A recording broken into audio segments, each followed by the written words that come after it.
வெள்ளைக்காரர்கள் ஆட்சியில் இங்கேருந்து எடுத்துகிட்டு போன பல்லவர் கால செப்பேடுகள் ஆந்திரா பகுதியிலேருந்து ஒரு 6 செப்பேடு, குஜராத் பகுதியிலேருந்து ஒரு செப்பேடு, மொத்தம் 7 செப்பேடுகள் வந்து ஸ்காட்லாண்டில் இருக்கக்கூடிய எடின்பரோ பல்கலைக்கழகத்தில் இன்னும் இருக்குது. அதையும் வந்து கொண்டு வரதுக்கான முயற்சிகள் மேற்கொண்டுருக்காங்க. கிட்டத்தட்ட வந்துடும் அப்படி தான் நினைக்கிறோம்.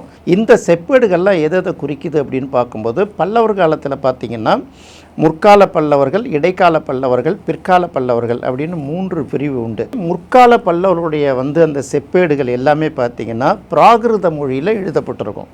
அது என்ன பிராகிருத மொழி அப்படின்னு பார்க்கும்போது, கிருதம் அப்படிங்கிறது வந்து எழுத்து, அதான் கிரந்தம் அப்படின்னு சொல்கிறோம். பிரகிருதி அப்படிங்கிறது வந்து மூலம். இதுலேருந்து அடுத்து வர்றது தான் சமஸ்கிருதம். சமஸ்கிருதம்ங்கிறது சமைக்கப்பட்ட மொழின்னு பேர். அப்போ அந்த மூல மொழி வந்து சாதவாகன பேரரசு அப்படிங்கிறது வந்து இந்தியாவில் பெரும்பாலான பகுதியை ஆட்சி செய்யக்கூடிய ஒரு பேரரசு. ஆந்திரா எல்லை வரைக்கும் இருக்கும். தமிழர்களோட இணக்கமான ஒரு அரசு இது. தமிழர்களோட உதவிகளை நாடின அரசு, தமிழர்களுக்காக உதவி செய்யக்கூடிய ஒரு அரசு. அவர்கள் என்ன பண்ணாங்கன்னா, அவங்களுடைய நாணயங்கள் இருக்குல்ல, அதில் ஒரு பக்கம் வந்து பிராகிருத மொழியிலையும் இன்னொரு பக்கம் தமிழிலும் தான் அச்சிடப்பட்டிருக்கும்.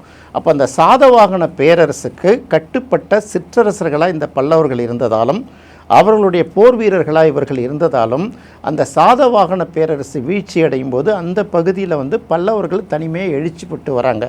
அதனால் வந்து அவர்களுடைய தாய்மொழி தெலுங்காக இருக்கலாம், கன்னடமாக இருக்கலாம், இல்லை வந்து இந்தியாவுக்கு வெளியிலேருந்து கூட வந்திருக்கலான்னு பல பேர் சொல்லிகிட்டு இருக்காங்க. ஆனால் இதுக்கு முந்தைய வரலாறை எடுக்கும்போது முக்கன் திரிநயன பல்லவன் அப்படிங்கிற பேர் வரும். இங்கே ஒளியர் அப்படின்னு சொல்லுவோம். ஒளியருங்கிறது வந்து நாகர். இந்த நாகர்கள் வந்து அங்கங்கே பல இடங்களில் சிற்றரசர்களாக இருந்திருக்காங்க. நாகர்களுக்கும் சோழர்களுக்கும் பிறந்தவர்கள் தான் பல்லவர்கள். இவர்களுக்கு எப்படின்னா, இந்த பல்லவர்கள் அப்படின்னு வரும்போது அவர்கள் தமிழர்கள் இல்லைன்னு சொல்கிறதுக்கு பல பேருக்கு ஒரு மகிழ்ச்சியான ஒரு விஷயம். இப்போ இதுக்கு என்ன அவங்க அடிப்படை ஆதாரமாக சொல்கிறாங்கன்னா, முற்கால சோழர்களோட கல்வெட்டுகள்லாம் பார்த்திங்கன்னா பிராகிருத மொழியில் இருக்குது. இடைக்கால பல்லவர்களோட கல்வெட்டுலாம் பார்த்திங்கன்னா அது வந்து சமஸ்கிருத மொழியில் இருக்குது. பிற்கால பல்லவர்களுடைய கல்வெட்டு இந்த படைப்புகள் மட்டும்தான் வந்து தமிழில் இருக்குது. அதனால் அவங்க தமிழர்கள் இல்லை அப்படின்னு சொல்கிறாங்க.